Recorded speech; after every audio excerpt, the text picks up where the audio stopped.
अब वेदव्यास जी लिखना आरंभ करते हैं। सबसे पहले वो महाभारत का प्रसंग लिखते हैं। महाभारत का प्रसंग 7वें दिन विस्तार में आएगा, तो मैं आज आपको संक्षेप में बताती हूं। तो महाभारत का युद्ध खत्म हो चुका था। पांडवों की जीत हुई, कौरवों की हार हुई। धर्म की जीत हुई, अधर्म की हार हुई। यहां दुर्योधन जो युद्ध भूमि थी उस पर पड़े हुए थे। मृत्यु नहीं हो रही, अंत समय है पर मृत्यु हो नहीं रही। वहां पर उनके मित्र अश्वत्थामा आते हैं, आकर पूछते हैं कि दुर्योधन सब कुछ खत्म हो गया पर तुम्हारी मृत्यु क्यों नहीं हो रही, तुम किस बात का इंतजार कर रहे हो। दुर्योधन ने कहा कि मेरे 100 कौरव हैं, हम मेरे जितने भाई थे वे सब मारे गए और सामने कौन, 5 पांडव, पांचों में से एक भी कम नहीं हुआ।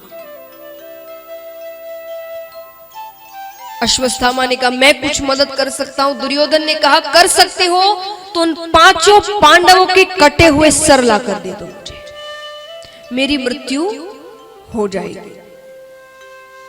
अच्छी बात है। अश्वत्थामा जाते हैं। अब जाते हैं तो रात्रि का समय था। रात्रि के समय अंधेरे में वो पांडवों की जगह, पांडवों के जो 5 पुत्र हैं, छोटे छोटे पुत्र, धोखे में उनके शिविर में घुस जाते हैं। अंधेरा है, किसी का चेहरा नहीं दिख रहा। तलवार उठाते हैं और 5 पांडवों के पुत्रों की हत्या कर देते हैं। 5 सर लेकर आते हैं। दुर्योधन दूर से देखता है 5 सर आ रहे हैं, बड़ा प्रसन्न होता है।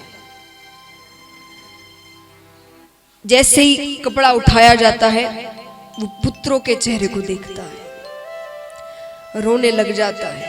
ये तुमने क्या कर दिया, अरे यही तो बचे थे जो हमारा पिंडदान करते, श्राद्ध इत्यादि करते। अब तो हम कौरवों की कोई गति ही नहीं है, किसी को मुक्ति नहीं मिलने वाली, कोई बचा ही नहीं कुछ करने वाला। ये तुमने क्या कर दिया, यही तो हमारा वंश आगे बढ़ाते। रोते रोते दुर्योधन की मृत्यु हो जाती है। अब महाराज उस माता के पास सोचिए क्या हाल हो रहा है द्रौपदी का। आज एक पुत्र की तबीयत भी खराब हो जाए, माता का क्या हाल होता है, या एक पुत्र की मृत्यु हो जाए, एक साथ सामने सामने 5 पुत्रों की मृत्यु हो गई है। क्या बीत रही है उस माता पर। अर्जुन ने द्वारपालों से पूछा कि रात्रि को कौन आया था। उन्होंने कहा अश्वत्थामा आए थे हाथ में तलवार लेकर। अश्वत्थामा को पकड़कर लाया जाता है, द्रौपदी के सामने रखा जाता है कि यही है जिसने तुम्हारे 5 पुत्रों को मारा है, अब तुम्हारे सामने इसकी हत्या करेंगे, तुम्हें शायद शांति मिले। द्रौपदी ने कहा कैसी शांति, इसे मारने से मेरे पुत्र वापस थोड़ी आ जाएंगे, ये भी तो किसी का पुत्र है, इसकी भी माता है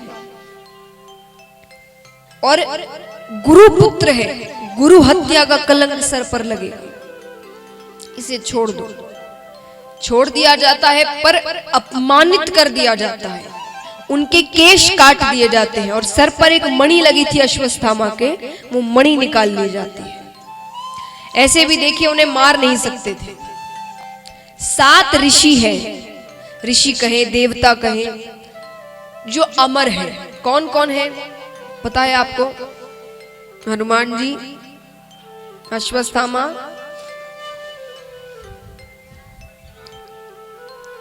चलिए एक श्लोक है छोटा सा, उससे आपको याद हो जाएगा कौन कौन अमर है। अश्वत्थामा बलिर्व्यासो, अश्वत्थामा बलिर्व्यासो हनुमान च विभीषण कृपा परशुरामश्च सप्तऋषि चिरंजीवी। तो कितने हुए?